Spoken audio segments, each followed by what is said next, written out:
here. Wanted to talk to you today about 5 tips to help you re-energize. I don't know about you, but I hate ending the day just crashing on the couch, feeling like I'm just so spent, like I don't have the energy to connect with anyone, to talk to my husband at the end of the day, to even, watch a show, relax, or worse, I fall asleep during that show and I've just completely overspent myself during the day. And so I wanted to get on here because that is something that I think so many of us working moms experience throughout the day, between trying to juggle between work and home and our family and doing all the things. And so to look at these areas and what we can do to kind of break that cycle of burnout and stress and overwhelm and help ourselves end the day feeling like we still have a little bit left in the tank for ourselves.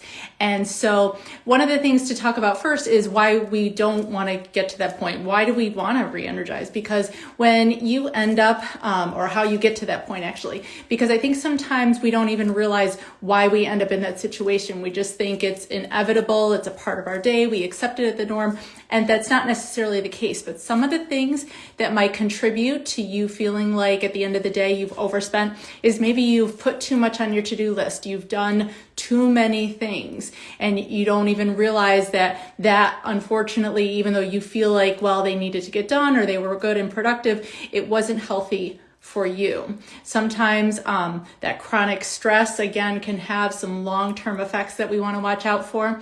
Also, our mindset, just sometimes repeating to ourselves how tired we are, how stressed we are, how overwhelmed we are. And that kind of mindset gets ingrained in us, and that ends up being then how we feel because we've talked ourselves into it. We've convinced ourselves. We've kind of put in place that supporting framework of feeling that way at the end of our day.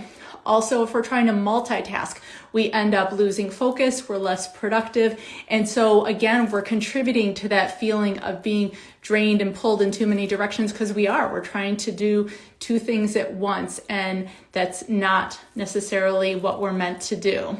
And then just again, over committing and neglecting our own needs, I think contributes to that place of feeling burnt out and stressed. So let's look at how can we get our energy back? How can we feel a little bit better, not only throughout the day, but at the end of our day and throughout the week.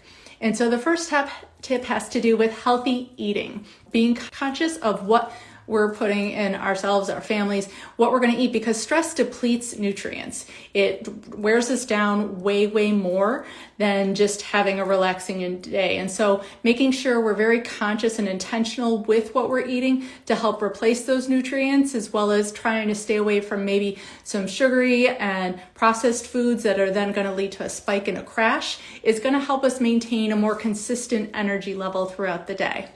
Next is movement. Fitting in movement breaks throughout our day, especially right now, we can end up being so sedentary. I know a day on Zoom meetings wears me out so much more mentally than a normal day because I end up sitting for 3-4 hours at a time without a break. And so fitting in movement breaks, taking the stairs a little bit more, whether you're at home, if you can get outside, fresh air is also going to help re-energize you, being in nature, sunshine, fresh air, but just any kind of movement, even if you're just standing up at your chair, doing some squats, some jumping jacks, just something to help you move a little bit more.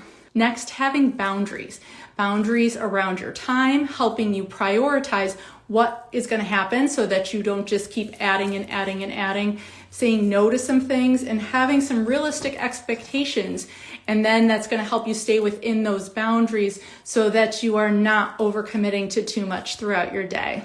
Next, switching mental tasks. If you're able to do that, I think sometimes we feel like we have to be super hyper focused on something for a long period of time. I hear that even like with my students, they feel like they need to study for 2-3 hours at a time. And that's actually less productive than if you break it not only into smaller 20-25 minute chunks, but also switch, do 20-25 minutes of one thing.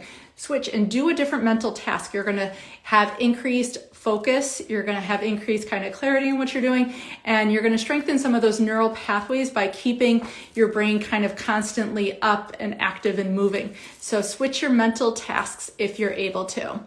And then last, 5th tip is to find some time for you, whether it's putting on some upbeat music, taking a little private dance break for yourself, something uplifting, staying hydrated, taking some breathing breaks throughout the day, setting timers even to remind yourself to do those things. Even just taking 10 minutes to read, connect and call a friend, fitting in those things and actually even planning for them as something to look forward to, something to keep you motivated and upbeat is also going to help you. So I hope these 5 tips helped you out. Please leave me a comment and let me know, as well as leave a 5-star review so that this podcast can get shared with more women to help and inspire them. Thanks so much and talk to you soon. Bye-bye.